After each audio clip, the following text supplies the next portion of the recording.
welcome all of you back to this special edition of Business Morning. It's Channels Lagos Chamber of Commerce and Industry Business Roundtable, live from our global headquarters in Lagos, Nigeria. Let me reintroduce our panelists. Let's kick this conversation forward with sectoral perspectives. George Onofowokan is to my immediate left here in the studios. Thank you very much for being here.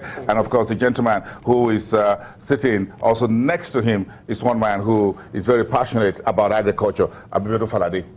And of course, Tunji Falade, pardon. And Mr. Ikena Nwosu, who is also a member of the Council of the Lagos Chamber of Commerce and Industry. Now let's get this conversation. We're still talking about the latest GDP numbers from the Statistics Office, hitting us 1.3% for the fourth quarter, 1.51% negative for the full year 2016. Let's get one of our lead discussants to weigh in on this for about a minute each. Then we'll get back to the sectoral perspectives on the way forward, where we are at the moment. Tony Nwakalo is here, who is the Chief Executive of Soundcore Group, and is one of the discussants here, and is giving us about 1 minute of his perspectives on this. Tony, what do you think about these numbers for 2016? Let's kick things from there.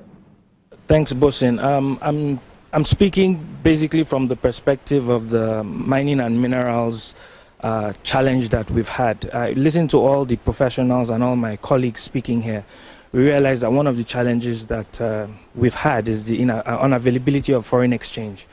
I'm still bewildered how none of us realize that solid minerals provide solutions and input for every single sector.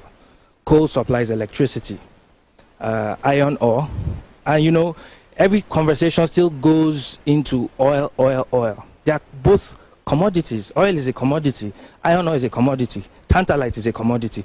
Nigeria has 44 of them. We are wondering when the conversation will shift from talking about oil every day to actually looking at some of the real viable deposits of whether it be industrial minerals, construction minerals, or energy minerals. It will have a significant impact, in my opinion, on the amount of foreign exchange that is available, because in my perspective, the Honorable Minister of Mines and Steel has worked with his team to develop a very solid roadmap highlighting 7 strategic minerals. Attorney, may I respectfully cut in there very quickly, just to soothe your nerves a little bit. This is the latest from the Nigeria Bureau of Statistics for fourth quarter last year. This is numbers saying in fourth quarter, your sector grew 54.68% year-on-year basis, and coal mining and metal iron ore activities in nominal terms recorded growth rates of 14.16% and 24.24% respectively.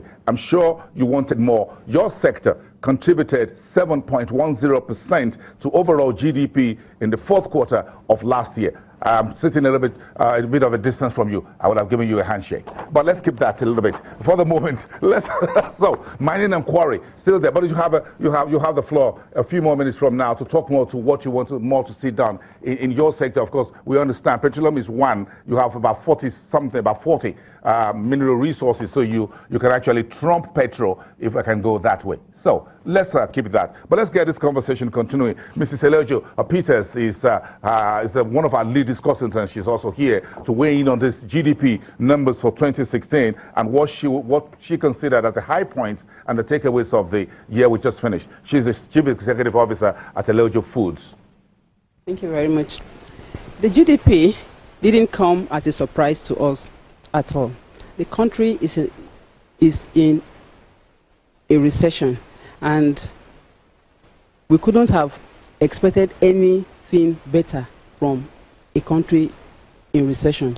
From the agricultural space where I work, we've added, at least since last year, to a positive indices to the GDP, and that is going to continue. The only thing here is that we all have to look at agri business, as business in totality, and not out, for what we can take from the government. We should begin to run agri in business as a business in totality, so that we can take this country back, we can reverse this GDP. Okay, I'm sure all everybody wanted is the GDP to reverse. I hope it's as simple as turning the hands of the clock. I just stop it and pull it back where we want it. Sometimes when the clock on the wall stops working. But very important conversation we're having here. Now let's move on to this very important part of this conversation, which is called the sectoral perspectives, and we'll allow everyone here to speak to a little bit to their sectors, and we're going to go back to our lead discussants, and Bamidele Ayemibo, who is the chairman of the export group of the Lagos Chamber of Commerce, is the one that will be speaking to us now. Look at where your sector really was in 2016 and talk to us. We'll talk about exports. If you take oil out of this conversation, where do we go from here with the rest of the exports that we need to run as a country? Bamidele, talk to us for about 2 minutes on this. I think government should begin to look at the kind of support that will help the growth of that sector. Currently, there's focus on agri, which is very important, and manufacturing is very important. As we produce all these products, we should be thinking of how do we get them out there. So I will begin to see a situation where government begin to give pre-export incentive, so as to encourage people that are coming into this space. For some countries, shipping the goods out, for example, let's talk about agriculture. A number of countries have to ship their product out of the country, talking about fruit and vegetables, which are perishables. And what those countries will often do is to pay part of the freight charge of the exporter that is exporting those products out. So if, for example, you are shipping your product to Spitalfield in UK, for example, and you are shipping your fruit and vegetable, if you are going to be competing with people from other countries that have those incentives, it becomes very difficult for you to have enough market in that space. So I'll begin to look at a situation where government begin to do pre-export incentive. But more importantly also, if you check CNN from time to time, you see countries going online to promote their country, a particular sector of that country.